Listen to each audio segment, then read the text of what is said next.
മൂത്രം ഒഴിക്കുന്നത് സാധാരണഗതിയിൽ നല്ല ഫ്ലോയിൽ പുറത്തേക്ക് പോകാറുണ്ട്. ചില രോഗികൾക്ക് മൂത്രം ഒഴിച്ചു കഴിഞ്ഞാലും വീണ്ടും 2-3 തുള്ളി അല്ലെങ്കിൽ 8-10 തുള്ളി മൂത്രം വീണ്ടും ഒഴിക്കേണ്ടി വരുന്നു. മൂത്രം ഒഴിച്ചു കഴിഞ്ഞാലും വീണ്ടും ഒഴിക്കണം തോന്നുന്നു. അതുപോലെ തന്നെ മൂത്രസഞ്ചിയിൽ മൂത്രം പരിപൂർണമായി പോകാതെ അവിടെ കെട്ടിക്കിടക്കുന്നു. എൻ്റെ ലിംഗത്തിൻ്റെ അറ്റത്തൊരു വേദന, വൃഷ്ണത്തിൽ വേദന, അതുപോലെ തന്നെ ഈ വേദന ശുക്ലം പോകുമ്പോൾ അനുഭവപ്പെടാറുണ്ട്. ഈ ആൻറ്റിജൻ ടെസ്റ്റ് ചെയ്യുകയാണെങ്കിൽ നമുക്ക് ഏറെക്കുറെ ഒരു രൂപം കിട്ടും. അത് കുറവാണെങ്കിൽ ശരി, കൂടുതലാണെങ്കിൽ തീർച്ചയായിട്ടും മറ്റ് ബയോപ്സി അങ്ങനെയുള്ള കാര്യങ്ങളിലേക്ക് പോയി പ്രോസ്റ്റേറ്റ് ക്യാൻസർ ആണോ എന്നുള്ളത് രോഗനിർണയം നടത്തണം. അതിനനുസരിച്ചുള്ള ചികിത്സകളിലേക്ക് പോകണം. ഞാൻ ഡോക്ടർ അജയൻ വർഗീസ്, കോഴിക്കോട് ജില്ലയിൽ കുന്നമംഗലം പന്തീർപ്പാടത്തുള്ള institute of sexual and reproductive medicine എന്ന സ്ഥാപനത്തിൻ്റെ ഡയറക്ടറാണ്. International association of sexual medicine practitioners modern medicine എന്ന അസോസിയേഷൻ്റെ അഖിലേന്ത്യാ ചെയർമാനുമാണ്. പ്രോസ്റ്റേറ്റ് ഗ്രന്ഥിയെക്കുറിച്ചാണ് ഞാനിന്ന് നിങ്ങളോട് വിശദീകരിക്കാൻ ഉദ്ദേശിക്കുന്നത്. മൂത്രം ഒഴിക്കുന്നത് സാധാരണഗതിയിൽ നല്ല ഫ്ലോയിൽ പുറത്തേക്ക് പോകാറുണ്ട്. ചില രോഗികൾക്ക് മൂത്രം ഒഴിച്ചു കഴിഞ്ഞാലും വീണ്ടും 2-3 തുള്ളി അല്ലെങ്കിൽ 8-10 തുള്ളി മൂത്രം വീണ്ടും ഒഴിക്കേണ്ടി വരുന്നു. അതുപോലെ തന്നെ ഇത്തരം വ്യക്തികൾക്ക് രാത്രി കാലങ്ങളിൽ സുഖമായ ഉറക്കം ലഭിക്കാതെ മൂത്രമൊഴിക്കുവാൻ വേണ്ടി എഴുന്നേൽക്കേണ്ടി വരുന്നു. മറ്റ് വേദനകളൊന്നുമില്ലെങ്കിൽ തന്നെ ഇത്തരം ലക്ഷണങ്ങൾ പ്രോസ്റ്റേറ്റ് ഗ്രന്ഥിയുടെ അസുഖങ്ങളാണ്. ഇതുകൂടാതെ ലിംഗാഗ്രത്തിൽ വേദന വരുന്നു. അതുപോലെ തന്നെ നേരത്തെ ലൈംഗിക ബന്ധത്തിൽ ആവശ്യത്തിന് സമയമുണ്ടായിരുന്ന വ്യക്തികൾക്ക് സമയം ലഭിക്കാതെ വരുന്നു. 8-10 മിനിറ്റ് ലഭിച്ചിരുന്ന വ്യക്തികൾ ഇപ്പോൾ 1-2 മിനിറ്റ്, ചിലപ്പോൾ അതിൽ കുറവായിട്ട് കാണപ്പെടുന്നു. ഇതാണ് പ്രോസ്റ്റേറ്റിനെ ബാധിക്കുന്ന ചില അസുഖങ്ങൾ. രോഗികൾ വേദനയില്ലാതെ തന്നെ അല്ലെങ്കിൽ ഒരു വേദനയും പ്രശ്നങ്ങളും ഇല്ലാതെ തന്നെ മൂത്രതടസ്സം അനുഭവപ്പെടുമ്പോൾ ആദ്യം മനസ്സിലാക്കേണ്ടത് പ്രോസ്റ്റേറ്റ് ഗ്രന്ഥിക്ക് പ്രശ്നങ്ങൾ ഉണ്ടായിക്കൊണ്ടിരിക്കുകയാണെന്നുള്ളതാണ്. ആ പ്രോസ്റ്റേറ്റ് ഗ്രന്ഥിയുടെ പ്രശ്നങ്ങൾ എന്തെല്ലാമാണ്, അതിനെക്കുറിച്ചാണ് ഇന്ന് ഞാൻ വിശദീകരിക്കാൻ പോകുന്നത്. അപ്പോൾ നമുക്ക് ആദ്യമായി ചോദിക്കേണ്ടത്, എന്താണ് ഈ പ്രോസ്റ്റേറ്റ് ഗ്രന്ഥി? പ്രോസ്റ്റേറ്റ് ഗ്രന്ഥി ലളിതമായി പറയുകയാണെങ്കിൽ ഇത് സാധാരണഗതിയിൽ നമ്മുടെ ലൈംഗികതയുമായിട്ട് നേരിട്ട് ബന്ധമില്ലെങ്കിലും ഒരു ലൈംഗിക അവയവത്തിൻ്റെ ഭാഗം തന്നെയാണെന്ന് പറയാം. ആദ്യത്തെ ചോദ്യം, ഇത് എവിടെയാണ് സ്ഥിതി ചെയ്യുന്നത്? പ്രോസ്റ്റേറ്റ് ഗ്രന്ഥി സ്ഥിതി ചെയ്യുന്നത് നമ്മുടെ മൂത്രസഞ്ചിയുടെ താഴെ രക്തത്തിൻ്റെ മുൻവശത്തായിട്ടാണ്. അപ്പോൾ മൂത്രക്കുഴൽ പ്രോസ്റ്റേറ്റ് ഗ്രന്ഥിക്ക് അകത്തുകൂടിയാണ് പോകുന്നത്. അതുപോലെ തന്നെ വൃഷ്ണങ്ങളിൽ നിന്നും വരുന്ന ശുക്ലം വഹിച്ചുകൊണ്ട് വരുന്ന കുഴൽ പ്രോസ്റ്റേറ്റ് ഗ്രന്ഥിയിൽ പ്രവേശിക്കുന്നു. അവിടെ നിന്ന് ചില എൻസൈമുകൾ, അതുപോലെ തന്നെ മറ്റു ചില ദ്രാവകങ്ങൾ അതിനകത്തേക്ക് ആ ശുക്ലത്തിന് കൂടുതൽ ഊർജം നൽകുവാനായി, ആ ഊർജം അല്ലെങ്കിൽ കൂടുതൽ അതിൻ്റെ ഘടന മാറ്റുവാനായി നൽകുന്നു. ഇത് ബീജാണുക്കൾക്ക് കൂടുതൽ നേരം നിലനിൽക്കുവാനും അതുപോലെ തന്നെ ബീജാണുക്കളുടെ പ്രവർത്തനത്തിന് സഹായകരമായി മാറുകയും ചെയ്യുന്നു. ഇതാണ് പ്രോസ്റ്റേറ്റ് ഗ്രന്ഥിയുടെ യഥാർത്ഥ ധർമ്മം. ഇതുകൂടാതെ പ്രോസ്റ്റേറ്റ് ഗ്രന്ഥി ലൈംഗികതയിൽ ഒരു കാര്യം കൂടി വഹിക്കുന്നുണ്ട്. ഏറ്റവും പൊട്ടൻ്റായിട്ടുള്ള അല്ലെങ്കിൽ ഏറ്റവും ശക്തിയായിട്ടുള്ള ടെസ്റ്റോസ്റ്ററോണിൻ്റെ ഒരു ഘടകം, അതായത് DHT എന്ന് പറയും, ഡൈഹൈഡ്രോ ടെസ്റ്റോസ്റ്ററോൺ ഉൽപ്പാദിപ്പിക്കുന്നത് അഥവാ ടെസ്റ്റോസ്റ്ററോണിനെ കൺവേർട്ട് ചെയ്തിട്ട് DHT ഉണ്ടാക്കുന്നതും പ്രോസ്റ്റേറ്റ് ഗ്രന്ഥി തന്നെയാണ്. അപ്പോൾ ഇത് എവിടെ സ്ഥിതി ചെയ്യുന്നുള്ളതെന്ന് നാം മനസ്സിലാക്കി കഴിഞ്ഞു. അതുപോലെ തന്നെ ഇതിൻ്റെ ധർമ്മങ്ങൾ എന്താണെന്ന് മനസ്സിലാക്കി കഴിഞ്ഞു. സാധാരണ രീതിയിൽ ഒരു ഉപദ്രവവും ഉണ്ടാക്കാതെ ഈ പ്രവർത്തനങ്ങൾ നടന്നു പോയിക്കൊണ്ടേയിരിക്കും. എന്നാൽ ഒരു 50 വയസ്സാകുന്ന വ്യക്തിയെ സംബന്ധിച്ചിടത്തോളം 40 വയസ്സ് മുതൽ തുടങ്ങും. ഏതെങ്കിലും ഒരു ദിവസം മൂത്രമൊഴിക്കുമ്പോൾ അദ്ദേഹത്തിന് ഒരു നേരിയ തോതിൽ മൂത്രതടസ്സം അനുഭവപ്പെടുന്നു. ഇത്തരം മൂത്രതടസ്സം അനുഭവപ്പെടുന്ന വ്യക്തിയെ സംബന്ധിച്ചിടത്തോളം അത് സാരമില്ല, മറ്റെന്തെങ്കിലും പ്രശ്നങ്ങളായിരിക്കും, അല്ലെങ്കിൽ ഒരു ചെറിയ രീതിയിലുള്ള മൂത്രക്കടച്ചിൽ അനുഭവപ്പെടുന്നു, ഇതിനെയൊക്കെ അവഗണിക്കുകയാണ് ചെയ്യാറുള്ളത്. ഇത് ലൈംഗികമായിട്ടുള്ള ഒരു പ്രശ്നങ്ങളുമില്ലെങ്കിലും ഈ മൂത്രതടസ്സം ആദ്യമായി അനുഭവപ്പെടുമ്പോൾ ഒരു 50 വയസ്സിനടുത്ത വ്യക്തിയാണെങ്കിൽ 40 വയസ്സ് മുതൽ തുടങ്ങാറുണ്ട്. തൻ്റെ ലൈംഗിക ശേഷി കുറവിലേക്കുള്ള ഒരു കാൽവയ്പ്പാണ്, ഒരു ചുവടുവയ്പ്പാണ് അതെന്ന് മനസ്സിലാക്കുക. അപ്പോൾ അതെങ്ങനെയാണ് സംഭവിക്കുന്നത്? ബിനൈൽ പ്രോസ്റ്റാറ്റിക് ഹൈപ്പർപ്ലേസിയ എന്ന ഒരു അസുഖത്തിൻ്റെ ആരംഭം അവിടെ കുറിക്കുകയാണ്. ഇത് പ്രോസ്റ്റേറ്റ് ഗ്രന്ഥിക്ക് വീക്കം ഉണ്ടാക്കുന്ന ഒരവസ്ഥയാണ്. അപ്പോൾ എങ്ങനെയാണ് ഈ വീക്കം ഉണ്ടാക്കുന്നതെന്നുള്ളത് ഞാൻ പിന്നീട് വിശദീകരിക്കാം.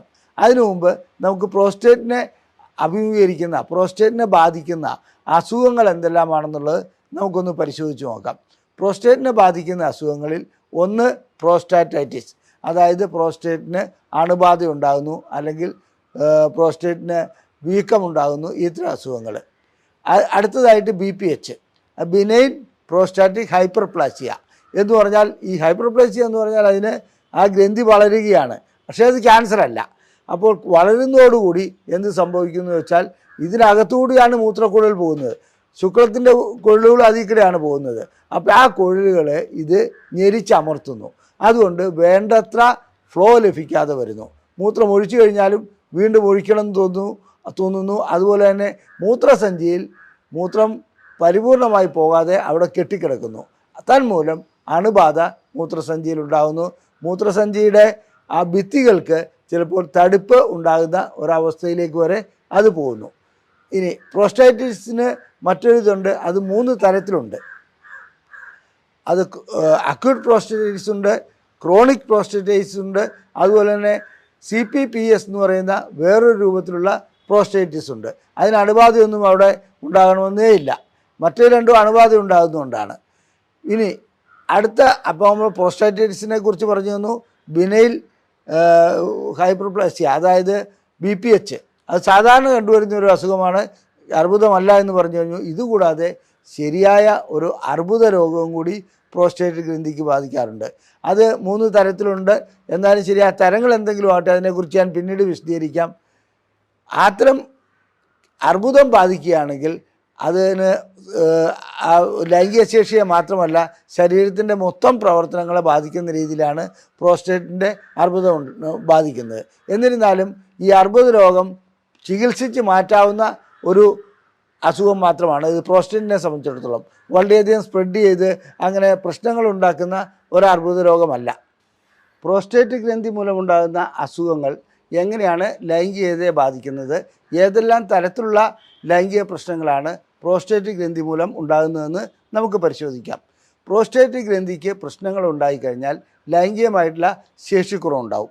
ഞാൻ നേരത്തെ സൂചിപ്പിച്ചിരുന്നു, ഏറ്റവും പൊട്ടൻ്റായിട്ടുള്ള ഒരു ഹോർമോൺ, അതായത് DHT എന്ന ഹോർമോൺ ഉൽപ്പാദിപ്പിക്കുന്നത്, അല്ലെങ്കിൽ അതിനെ ടെസ്റ്റോസ്റ്ററോണിനെ മാറ്റി DHT ആക്കുന്നത് പ്രോസ്റ്റേറ്റാണ്.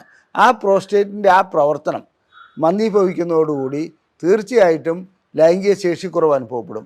ഇതുകൂടാതെ ശീഘ്രസ്ഖലനം അനുഭവപ്പെടുന്നതിലും പ്രോസ്റ്റേറ്റ് ഗ്രന്ഥിയുടെ അസുഖങ്ങൾ, അതായത് പ്രോസ്റ്റേറ്റൈറ്റിസ്, അതിന് പങ്കുവഹിക്കുന്നുണ്ടെന്നാണ് കണക്കിലാക്കപ്പെടുന്നത്. ക്യാൻസർ ബാധിക്കുകയാണെങ്കിൽ തീർച്ചയായിട്ടും ഇത്തരം അസുഖങ്ങളെല്ലാം ഉണ്ടാകും. അതായത് ലൈംഗികമായിട്ടുള്ള ശേഷിക്കുറവ്, ലൈംഗികമായിട്ടുള്ള ബലക്കുറവ്, അതുപോലെ തന്നെ സമയം ലഭിക്കാത്ത ഒരവസ്ഥ വരിക, ഒരിക്കൽ ഇടയ്ക്ക് വെച്ച് തന്നെ, അതായത് ബന്ധത്തിൽ ഏർപ്പെട്ടുകൊണ്ടിരിക്കുമ്പോൾ ലിംഗം തളർന്നു പോകുന്ന അവസ്ഥ വരിക, ഇതൊക്കെ പ്രോസ്റ്റേറ്റ് ഗ്രന്ഥിക്ക് പ്രശ്നങ്ങൾ ഉണ്ടാകുമ്പോൾ കണ്ടുവരുന്ന അവസ്ഥകളാണ്. അതുകൊണ്ട് പ്രോസ്റ്റേറ്റ് ഗ്രന്ഥിയുടെ പ്രശ്നങ്ങൾ നമുക്ക് മുൻകൂട്ടി മനസ്സിലാക്കുകയാണെങ്കിൽ, അതിനുള്ള ചികിത്സ നൽകുകയാണെങ്കിൽ തീർച്ചയായിട്ടും ലൈംഗിക ശേഷി വീണ്ടെടുക്കുവാൻ കഴിയും. ഇനി പ്രോസ്റ്റേറ്റ് ഗ്രന്ഥിയെ സംബന്ധിച്ചിടത്തോളം പ്രോസ്റ്റൈറ്റിസ് എന്ന് പറയുന്ന ആ ഒരു അസുഖത്തിന് സാധാരണ രീതിയിൽ ഞാൻ പറഞ്ഞു 3 തരത്തിലുള്ള പ്രോസ്റ്റേറ്റൈറ്റിസ് ഉണ്ട്. അതിനെക്കുറിച്ച് നമുക്കൊന്ന് നോക്കാം. എന്താണ് ഈ പ്രോസ്റ്റേറ്റൈറ്റിസ്? സാധാരണ ഇതിൽ എല്ലാ അണുബാധകളും നമ്മുടെ ശരീരത്തിൽ പ്രശ്നങ്ങൾ ഉണ്ടാക്കാറുണ്ട്. ഇപ്പോൾ നമ്മളെ സംബന്ധിച്ചിടത്തോളം ഒരു പനി വരുന്നത് അണുബാധ കൊണ്ടായിരിക്കാം. അങ്ങനെ അണുബാധ കൊണ്ട് വരുന്ന ആ അസുഖങ്ങൾക്ക് നാം ആൻറ്റിബയോട്ടിക്കുകൾ നൽകി, അല്ലെങ്കിൽ അതിനുള്ള മറ്റ് ചികിത്സകൾ നൽകി, സപ്പോർട്ടീവ് തെറാപ്പി നൽകി അതിന് പരിഹാരമുണ്ടാക്കിയാണ് ചെയ്യുന്നത്. ഇവിടെ പ്രോസ്റ്റേറ്റിനെ സംബന്ധിച്ചിടത്തോളം സിപ്രോഫ്ലോക്സാസിൻ അങ്ങനെയുള്ള ഒട്ടനവധി ആൻറ്റിബയോട്ടിക്കുകളുണ്ട്. അത്തരം ആൻറ്റിബയോട്ടിക്കുകൾ നൽകി അതിന് പരിഹാരമുണ്ടാക്കുന്നില്ലെങ്കിൽ ലൈംഗികമായിട്ടുള്ള ശേഷിക്കുറവുണ്ടാകുന്നു, സമയക്കുറവുണ്ടാകുന്നു, ഈ പ്രശ്നങ്ങളെല്ലാം ഉണ്ടാകുന്നു. അപ്പോൾ ഇത് കണ്ടുപിടിക്കുവാൻ എന്താണ് മാർഗം? പ്രോസ്റ്റേറ്റൈറ്റിസ് ഉണ്ടോ എന്നുള്ളത്. തീർച്ചയായിട്ടും പ്രോസ്റ്റേറ്റൈറ്റിസ് വരുമ്പോൾ മൂത്രക്കടച്ചിലും അതുപോലെ തന്നെ അടിവയറിൽ വേദനയും ഉണ്ടാവും. അത്തരം സന്ദർഭങ്ങളിൽ ഇതിൻ്റെ പരിശോധനകൾ നടത്തുകയും രക്തം പരിശോധിക്കുക, പ്രോസ്റ്റേറ്റിൻ്റെ PSA മുതലായ ടെസ്റ്റുകൾ ചെയ്യുക, അതുകൂടാതെ ഒക്കുമെങ്കിൽ സാധ്യമാണെങ്കിൽ സ്കാനിങ് നടത്തുക, പിന്നെ മൂത്രം പരിശോധിക്കുക. ഇതെല്ലാം ചെയ്തു കഴിഞ്ഞാൽ പ്രോസ്റ്റേറ്റിസ് ആണോ എന്നുള്ളത് നമുക്ക് അനുമാനിക്കുവാൻ കഴിയും. പ്രോസ്റ്റേറ്റിസ് ആണെങ്കിൽ അക്യൂട്ട് പ്രോസ്റ്റേറ്റിസ് എന്ന് പറയുന്നത് സാധാരണ ഇതിലൊരു 8-10 ദിവസം കൊണ്ട് അധികരിച്ച് വന്ന ഒരു പ്രോസ്റ്റേറ്റിസ് ആണ്. കഠിനമായ വേദനയൊക്കെ ഉണ്ടാവും. അതിന് നമ്മൾ ആൻറ്റിബയോട്ടിക് ഏതാണോ കൾച്ചർ ആൻഡ് സെൻസിറ്റിവിറ്റി ഒക്കെ നടത്തിയോ അതിനു മുമ്പോ നമുക്ക് ആൻറ്റിബയോട്ടിക്കുകൾ നൽകി അതിനുള്ള പരിഹാരമുണ്ടാക്കാൻ കഴിയുന്നതാണ്. അത് സാധാരണ രീതിയിൽ അത് പെട്ടെന്ന് തന്നെ മാറിപ്പോകുന്ന ഒന്നാണ് അക്യൂട്ട് പ്രോസ്റ്റേറ്റിസ്. എന്നാൽ ക്രോണിക് പ്രോസ്റ്റേറ്റിസ് അങ്ങനെയല്ല. അത് വലിയ പ്രശ്നങ്ങൾ ഉണ്ടാക്കാതെ എന്നാൽ നീണ്ടു നിൽക്കുന്ന ഒന്നാണ്. ഇത് ലൈംഗികതയെ വല്ലാതെ ബാധിക്കുന്നുണ്ട്. അതായത് ലൈംഗികതയെ ബാധിക്കുന്നു എന്ന് പറഞ്ഞാൽ നാം അറിയുന്നില്ല ഇതാണ് കാരണമെന്നുള്ളത്. അപ്പോൾ വേദന അത്ര കാഠിന്യമുള്ള വേദനയൊന്നും ആയിരിക്കില്ല, മൂത്രക്കടിച്ചിലും അത്ര വലിയ കാഠിന്യം ഉണ്ടാവില്ല. ചില സന്ദർഭങ്ങളിൽ ചിലപ്പോൾ കഠിനമായി വരാറുമുണ്ട്.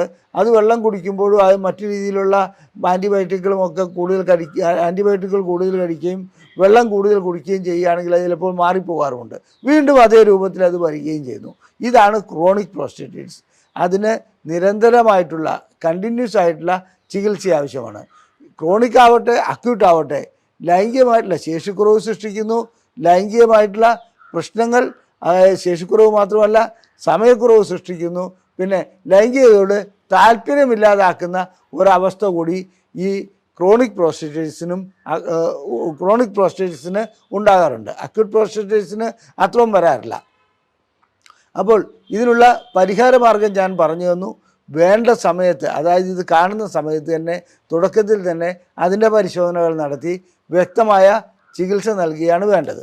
അപ്പോൾ നാം അക്യൂട്ട് പ്രോസ്റ്റേറ്റിസിനെ കുറിച്ച് പറഞ്ഞു കഴിഞ്ഞു, ക്രോണിക് പ്രോസ്റ്റേറ്റിസിനെ കുറിച്ച് പറഞ്ഞു കഴിഞ്ഞു. ഇനി നാം മറ്റൊരു രൂപത്തിലുള്ള, അതായത് ബാക്ടീരിയൽ അല്ലാത്ത, ചിലപ്പോൾ വൈറസ് ബാധിച്ചിട്ട് പ്രോസ്റ്റേറ്റിസ് ഉണ്ടാകാറുണ്ട്. അപ്പോൾ നമ്മൾ ആൻറ്റിബയോട്ടിക് നൽകിയതുകൊണ്ട് അതിന് യാതൊരു പ്രയോജനവും ലഭിക്കില്ല. അതിൻ്റേതായ ആൻറ്റി വൈറൽ ഡ്രഗ്സ് നൽകേണ്ടതുണ്ട്. അതുകൊണ്ട് ആൻറ്റിബയോട്ടിക് നൽകിയിട്ട് മാറാത്ത പ്രോസ്റ്റേറ്റിസുകൾക്ക് അത് വൈറലാണോ എന്നുള്ള സംശയം ഡോക്ടർമാർക്ക് ഉണ്ടാകും. അതിനനുസരിച്ച് അവർ ആൻറ്റിവൈറൽ ഡ്രഗ്സ് നൽകുന്നതായും കാണപ്പെടാറുണ്ട്. അത്തരം രോഗികളെ സംബന്ധിച്ചിടത്തോളം ആൻറ്റിവൈറൽ മരുന്നുകൾ നൽകുന്നതോടുകൂടി അതിന് പരിഹാരമുണ്ടാകുന്നതായും കാണാൻ പറ്റുന്നുണ്ട്. ഇനി അടുത്തതായിട്ട് വേറൊരു രൂപത്തിലുള്ള, അതായത് ഒരു അണുബാധയുമില്ലാത്ത ഒരു തരത്തിലുള്ള പ്രോസ്റ്റേറ്റിസ് ഉണ്ട്. അത് CPPS എന്നാണ് പറയുന്നത്, ക്രോണിക് പ്രോസ്റ്റേറ്റിസ് പെയിൻ സിൻഡ്രോം. ഇത് സാധാരണഗതിയിൽ ഡോക്ടർമാരെ പോലും, അതായത് വൈദ്യശാസ്ത്രത്തെ പോലും കുഴക്കുന്ന ഒരു അസുഖമാണ്. രോഗി വന്ന് പറയുന്ന ലക്ഷണങ്ങൾ കണ്ടാൽ ഇത് വല്ല മാനസിക രോഗത്തിൻ്റെയും തുടക്കമാണോ എന്ന് തോന്നി പോകും. എൻ്റെ ലിംഗത്തിൻ്റെ അറ്റത്തൊരു വേദന, വൃഷ്ണത്തിൽ വേദന, അതുപോലെ തന്നെ ഈ വേദന ശുക്ലം പോകുമ്പോൾ അനുഭവപ്പെടാറുണ്ട്. ഇതൊക്കെ നോക്കുമ്പോൾ യാതൊരു കാരണമോ കൾച്ചർ ചെയ്താലോ സെൻസിറ്റിവിറ്റി ചെയ്താലോ രക്തം പരിശോധിച്ചാലോ ഒന്നും കാണാനുണ്ടാവില്ല. അപ്പോൾ സ്വാഭാവികമായും രോഗിക്ക് എന്തെങ്കിലും മാനസിക പ്രശ്നമുണ്ടോ എന്ന് വരെ ഡോക്ടർമാർ സംശയിച്ചു പോകും.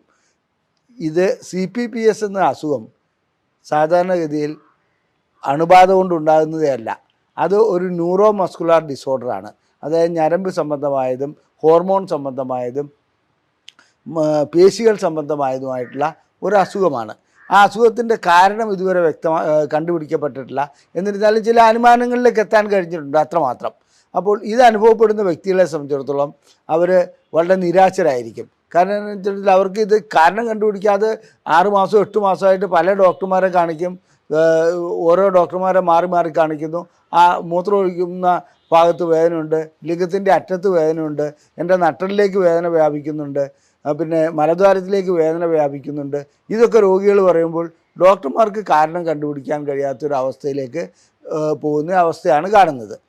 വാസ്തവത്തിൽ ഇതിൻ്റെ പരിശോധനകൾ വഴിക്ക് ഒരു ടെസ്റ്റ് നടത്തിയിട്ട് ഇത് കണ്ടുപിടിക്കാനോട്ട് കഴിയുകയുമില്ല.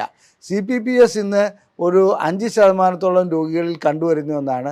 പ്രത്യേകിച്ച് ചെറുപ്പക്കാരിൽ, അതായത് 30 വയസ്സിന് മേലോട്ടുള്ളവരിൽ പോലും ഇത് കണ്ടുവരുന്നുണ്ട്. ഇത് ചികിത്സിക്കുക എന്ന് പറഞ്ഞാൽ അതിന് ദുഷ്കരമായൊരു ചികിത്സാ രീതികളാണുള്ളത്. ഓരോ ആൻറ്റിബയോട്ടിക് കൊണ്ടോ അതുകൊണ്ടോ മാറ്റം വരുത്താൻ കഴിയില്ല. എല്ലാ പരിശോധനകളും നടത്തി ന്യൂറോ മസ്കുലാർ ഡിസോർഡർ ആണോ ഹോർമോണൽ ഡിസോർഡർ ആണോ ഇതെല്ലാം കണ്ടുപിടിച്ചതിന് ശേഷമേ അത് മനസ്സിലാക്കുവാൻ കഴിയുള്ളൂ. മാത്രമല്ല ഇവരുടെ വൃഷ്ണസഞ്ചിയെക്കുറിച്ച് ഇവരെപ്പോഴും വ്യാകുലപ്പെട്ടുകൊണ്ടിരിക്കും. ക്ഷീണം വല്ലാതെ ഉണ്ടാവും. രാത്രിയിൽ ഇടയ്ക്കിടയ്ക്ക് മൂത്രം ഒഴിക്കേണ്ടതായി വരുന്നു. ഈ നട്ടലിലേക്കുള്ള വേദന മിക്കപ്പോഴും അസഹ്യമായി മാറാറുണ്ട്. അതുപോലെ തന്നെ മലദ്വാരത്തിൽ വേദന അനുഭവപ്പെടുന്നു. അത്തരം രോഗികളെ സംബന്ധിച്ചിടത്തോളം ലൈംഗിക ശേഷി വല്ലാതെ നഷ്ടപ്പെട്ടു പോകുന്നതായി കാണാം. കാരണം ശുക്ലവിസർജനവും വളരെ വേദനാജനകമായിരിക്കും. ശുക്ലം പോകുമ്പോൾ എനിക്ക് വേദന അനുഭവപ്പെടുന്നു എന്ന് പറയും. അപ്പോൾ ചോദിക്കേണ്ട കാര്യങ്ങൾ മറ്റു ലക്ഷണങ്ങളുണ്ടോ, നട്ടലിലേക്ക് വേദനയുണ്ടോ, ഇതെല്ലാം ആ ഒരു ചോദ്യങ്ങൾ ചോദിച്ചുകൊണ്ട് തന്നെ ഒരു രോഗനിർണയത്തിലെത്താൻ കഴിയും. അങ്ങനെ രോഗനിർണയത്തിലെത്തിയതിന് ശേഷം അതിനനുസരിച്ചുള്ള ചികിത്സ നൽകുന്നതാണ് CPPSൻ്റെ പരിഹാര മാർഗം. ആൻറ്റിബയോട്ടിക്കിൽ ഒരാഴ്ചയോ 2 ആഴ്ചയൊക്കെ എംപിരിക്കലായിട്ട്, അതായത് ഒരു പരീക്ഷണാടിസ്ഥാനത്തിൽ കൊടുത്തു നോക്കുന്നതിൽ തെറ്റില്ല. അതുകൊണ്ട് ഫലം കാണുന്നില്ലെങ്കിൽ തീർച്ചയായിട്ടും ഈ CPPS ആണോ എന്നുള്ളത് നാം മറ്റ് മാർഗങ്ങളിലൂടെ കണ്ടെത്തേണ്ടതുണ്ട്. ഇനി നമുക്ക് ബിനൈൻ പ്രോസ്റ്റാറ്റിക് ഹൈപ്പർപ്ലേസിയ അഥവാ BPH അഥവാ പ്രോസ്റ്റേറ്റിനുണ്ടാകുന്ന വീക്കം എന്ന അസുഖത്തിലേക്ക് വരാം. ഇത് ലൈംഗികതയെ ബാധിക്കുന്ന ഒരസുഖമാണ്. എന്തുകൊണ്ടെന്നറിയില്ല, ലട്സ് അതായത് ലോവർ യൂറിനറി ട്രാക്ട് സിൻഡ്രോം എന്ന ഒരു അവസ്ഥ ഇതിൻ്റെ കൂട്ടത്തിലുണ്ടാകുന്നു. എന്തുകൊണ്ടാണെന്നറിയില്ല, ഈ ലൈംഗിക ശേഷിക്കുറവ് നേരിട്ടുള്ളതാണോ അതോ ഇതിൻ്റെയൊക്കെ ആകെത്തുകയാണോ എന്നുള്ളത് പറയാൻ കഴിയില്ലെങ്കിലും BPH ഉണ്ടാകുന്ന, അതായത് പ്രോസ്റ്റേറ്റിന് വീക്കം ഉണ്ടാകുന്ന മിക്ക രോഗികളിലും സാധാരണഗതിയിൽ ശേഷിക്കുറവ് ഉണ്ടാകുന്നുണ്ട്, അതുപോലെ തന്നെ സമയക്കുറവ് ഉണ്ടാകുന്നുണ്ട്. ഇത്തരം രോഗികൾക്ക് ഞാൻ നേരത്തെ സൂചിപ്പിച്ച 50 വയസ്സാണ് ഇതിൻ്റെ ഒരു പ്രായപരിധി. ഒരു 40-50 വയസ്സാകുമ്പോഴത്തേക്കും അവർക്ക് ഇങ്ങനെ മൂത്രം പോകുന്നതിന് തടസ്സം വരുന്നതായിട്ട് അനുഭവപ്പെടുന്നുണ്ട്. അപ്പോൾ ഇതിൻ്റെ കാരണങ്ങൾ എന്താണ്? അമിതമായിട്ടുള്ള വണ്ണം ഇതിനൊരു കാരണമായി പറയുന്നുണ്ട്. അതുപോലെ തന്നെ മറ്റു ചില അണുബാധകൾ ഇതിൻ്റെ കാരണമായി പറയുന്നുണ്ട്. പിന്നെ പ്രമേഹം ഇതിൻ്റെ ഒരു കാരണമായി പറയുന്നുണ്ട് BPH ഉണ്ടാകുന്നതിന്. ഇനി പ്രഷർ ഉള്ളവരിലൊക്കെ വളരെ അപൂർവമായിട്ട് അങ്ങനെ ഇത് പറയാൻ പറ്റില്ല. എന്നിരുന്നാലും പ്രായം തന്നെയാണ് ഇതിനൊരു ഘടകമായി പറയുന്നത്. പ്രായത്തോടൊപ്പം ജനിതകം ഇതിനൊരു പാരമ്പര്യ ഘടകം ഇതിൻ്റെ ഒരു പ്രധാനപ്പെട്ട ഘടകമാണ് BPHൻ്റെ. എല്ലാ വ്യക്തികൾക്കും 50 വയസ്സ് കഴിഞ്ഞാൽ BPH ഉണ്ടായിക്കൊള്ളണമെന്ന് ഒരു നിർബന്ധവുമില്ലല്ലോ. എന്നാൽ അവരുടെ ഹിസ്റ്ററി എടുക്കുകയാണെങ്കിൽ അവരുടെ കുടുംബത്തിൽ അച്ഛനോ അല്ലെങ്കിൽ അച്ഛൻ്റെ അച്ഛനോ അമ്മാവന്മാർക്കോ ആർക്കെങ്കിലും പ്രോസ്റ്റേറ്റ് വീക്കം ഉണ്ടായിട്ടുണ്ടെങ്കിൽ ഇവർക്കും ഉണ്ടാകാനുള്ള സാധ്യത ഉണ്ടെന്നുള്ളത് മനസ്സിലാക്കുക. അപ്പോൾ BPHനെ സംബന്ധിച്ചിടത്തോളം മൂത്രം പോകാത്ത ഒരവസ്ഥ വരുന്നതോടുകൂടി മൂത്രസഞ്ചിയിൽ മൂത്രം കുറച്ച് കെട്ടിക്കിടക്കുന്നു. മൂത്രം കുറച്ച് കെട്ടിക്കിടക്കുന്നതോടുകൂടി അവിടെ അണുബാധ ഉണ്ടാകുന്നു. ഈ അണുബാധ ഉണ്ടാകുന്നതോടുകൂടി മൂത്രസഞ്ചിയിൽ കൂടി വരുന്ന ആ നെക്കിൽ കൂടി വരുന്ന ഞരമ്പുകൾക്ക് തകരാറുണ്ടാകുന്നു. അങ്ങനെ ആ ഞരമ്പുകൾക്ക് ഉണ്ടാകുന്നതോടുകൂടി ശേഷിക്കുറവുണ്ടാകുന്നു. അതുപോലെ തന്നെ ലൈംഗികമായിട്ടുള്ള സമയം ലഭിക്കാതെ വരുന്നു. ഇതാണ് BPHൻ്റെ പ്രത്യേകത. BPH ഒരു അർബുദമല്ല, ഒരു ക്യാൻസർ അല്ല. പക്ഷേ എന്നിരുന്നാലും BPHനുള്ള ചികിത്സ നൽകിയില്ലെങ്കിൽ മൂത്രം പോകാത്ത ഒരവസ്ഥ വരികയും അതുപോലെ തന്നെ ട്യൂബ് ഇടേണ്ട അവസ്ഥ വരികയും ഒക്കെ ചെയ്യാറുണ്ട്. അതുകൊണ്ട് BPHനുള്ള ചികിത്സ ഇത് കണ്ടുപിടിക്കുന്നതോടൊപ്പം തന്നെ നൽകുന്നതാണ് ഏറ്റവും ഉത്തമം. ഇനി BPHന് നൽകുന്ന ചികിത്സകൾ ലൈംഗിക ശേഷിക്കുറവിനെ ബാധിക്കുമോ? തീർച്ചയായും ബാധിക്കും. BPHന് നൽകുന്ന ചില ചികിത്സകൾ മിക്കപ്പോഴും ഈ മരുന്നുകൾ DHT എന്ന ഹോർമോണിനെ ഇല്ലാതാക്കുന്ന, അതായത് നമ്മുടെ മുടി കിളിപ്പിക്കാൻ വേണ്ടി ഫിനാസ്ട്രൈഡ് അങ്ങനെയുള്ള മരുന്നുകളൊക്കെ നൽകുന്നുണ്ടല്ലോ, ആ ഗണത്തിൽപ്പെട്ട മരുന്നുകൾ നൽകാറുണ്ട്. ആ എല്ലാ മരുന്നുകളും DHT ഹോർമോൺ അതായത് ഡൈഹൈഡ്രോ ടെസ്റ്റോസ്റ്ററോൺ ഉൽപ്പാദിപ്പിക്കുന്നതിൽ തടസ്സമുണ്ടാക്കുന്നു. അങ്ങനെയാണ് പ്രോസ്റ്റേറ്റിൻ്റെ വലിപ്പം കുറയ്ക്കുന്നത്. അങ്ങനെ വലിപ്പം കുറയ്ക്കുമ്പോൾ ലൈംഗിക ശേഷിക്കുറവ് ഗുളികകൾ, അതായത് അതിനുപയോഗിക്കുന്ന ഗുളികകൾ വഴിക്ക് ഉണ്ടാകുമെന്നുള്ളത് തർക്കമില്ലാത്ത കാര്യമാണ്. ഇനി അത്തരം പ്രശ്നങ്ങളിൽ ചിലപ്പോൾ പ്രോസ്റ്റേറ്റിനെ സർജറി ചെയ്യുകയാണെങ്കിൽ ഇതും ഞരമ്പുകളെ ബാധിക്കാറുണ്ട്. അതായത് പ്രോസ്റ്റേറ്റ് എടുത്തു കളയേണ്ട സർജറിയോ മറ്റോ ചെയ്യുകയാണെങ്കിൽ തീർച്ചയായിട്ടും ഇത് വരുന്നത് അതിൽ കൂടി ഒട്ടനവധി ഞരമ്പുകൾ വരുന്നുണ്ട്. നേഴ്സാണ് ഞാൻ ഉദ്ദേശിക്കുന്നത്, രക്തക്കൊള്ളുകളല്ല. ആ നേഴ്സാണ് ലിംഗത്തിലേക്ക് കണക്ഷൻ നൽകുന്നത്. അങ്ങനെ ലിംഗത്തിലേക്ക് ആ കണക്ഷൻ നൽകുന്നതോടുകൂടി ലിംഗത്തിനുള്ള കണക്ഷൻ ലഭിക്കാതെ പോകുന്നു. അത് സർജറി ചെയ്യുമ്പോൾ മുറിഞ്ഞു പോകുന്നുണ്ട്. തീർച്ചയായിട്ടും ഈ ശസ്ത്രക്രിയാനന്തരം ലൈംഗിക ശേഷിക്കുറവ് അനുഭവപ്പെടുന്ന ഒരവസ്ഥ വരാറുണ്ട്. BPHനുള്ള ചികിത്സ എന്തു തന്നെയായിരുന്നാലും ശരി, അത് അമിത വണ്ണം ഉണ്ടാകാതെ നോക്കുക, പ്രമേഹമുണ്ടെങ്കിൽ അത് നിയന്ത്രിച്ച് പോവുക, ജനിതക ഘടനയുണ്ടെങ്കിൽ തീർച്ചയായിട്ടും അടിക്കടി ഇതിനെ സ്കാൻ ചെയ്യുക, ടെസ്റ്റ് ചെയ്യുക, അത്തരം കാര്യങ്ങൾ ചെയ്യുക, മുൻകൂട്ടി മരുന്നുകൾ നൽകുക. ഇതൊക്കെ നമുക്ക് BPHൻ്റെ കാര്യത്തിൽ ചെയ്യാവുന്ന കാര്യമാണ്. ലൈംഗികമായിട്ടുള്ള ശേഷിക്കുറവ് അനുഭവപ്പെടുകയാണെങ്കിൽ അതിൻ്റെതായ രീതിയിലുള്ള ചികിത്സയിലേക്ക് വരണം. അത് ഞാൻ പിന്നീട് വിശദീകരിക്കുന്നതാണ്. ഇനി നമുക്ക് പ്രോസ്റ്റേറ്റിനെ ബാധിക്കുന്ന ക്യാൻസറിലേക്ക് പോകാം. ഒട്ടനവധി വിഭാഗത്തിൽപ്പെട്ട, അതായത് squamous cell carcinoma, adeno carcinoma, അങ്ങനെ പല വിഭാഗത്തിൽപ്പെട്ട പ്രോസ്റ്റേറ്റ് ക്യാൻസറുകളുണ്ട്.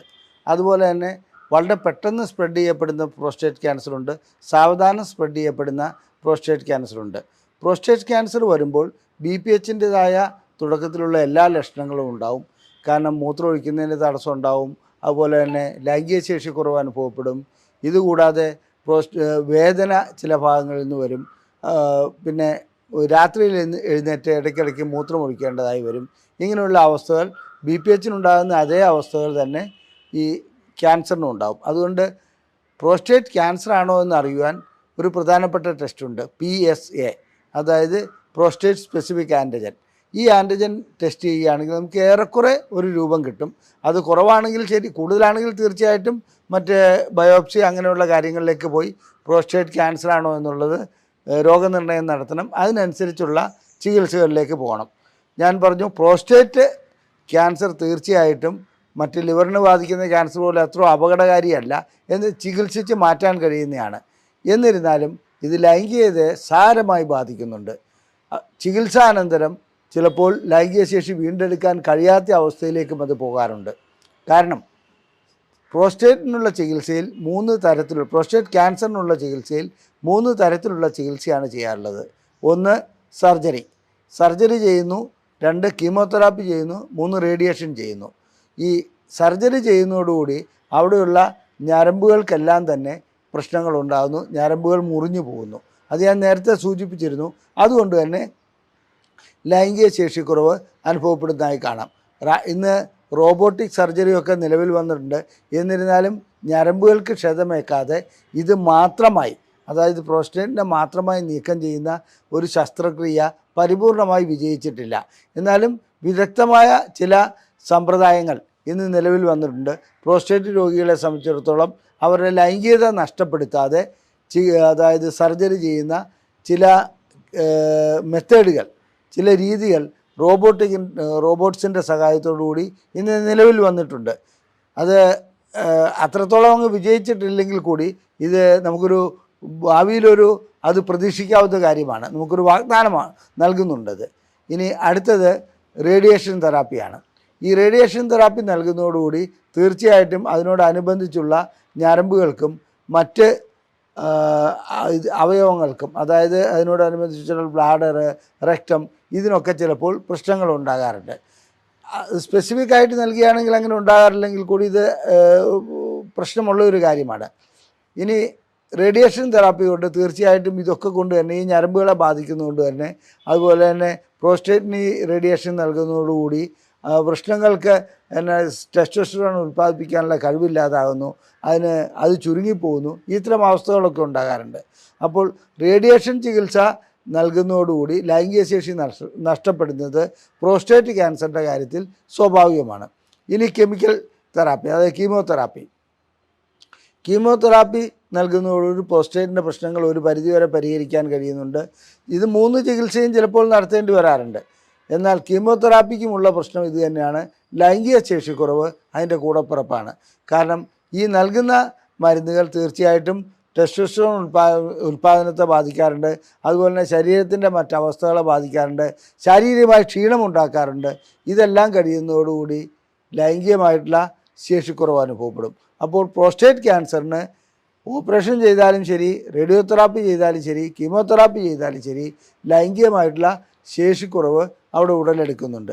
ഇനി നമുക്ക് ലൈംഗികമായിട്ടുള്ള ശേഷിക്കുറവ് എടുത്ത ഇത്തരം രോഗികൾക്ക് ഒരു റീഹാബിലിറ്റേഷൻ നടത്താൻ കഴിയുമോ, അതായത് വീണ്ടും ലൈംഗികമായിട്ടുള്ള ഇത് വീണ്ടെടുക്കാൻ കഴിയുമോ എന്നുള്ളത് നമുക്ക് ചിന്തിക്കാവുന്ന കാര്യമാണ്. അതിൻ്റെ മെത്തേഡുകളെക്കുറിച്ച് ഞാൻ വിശദീകരിക്കുന്നതാണ്.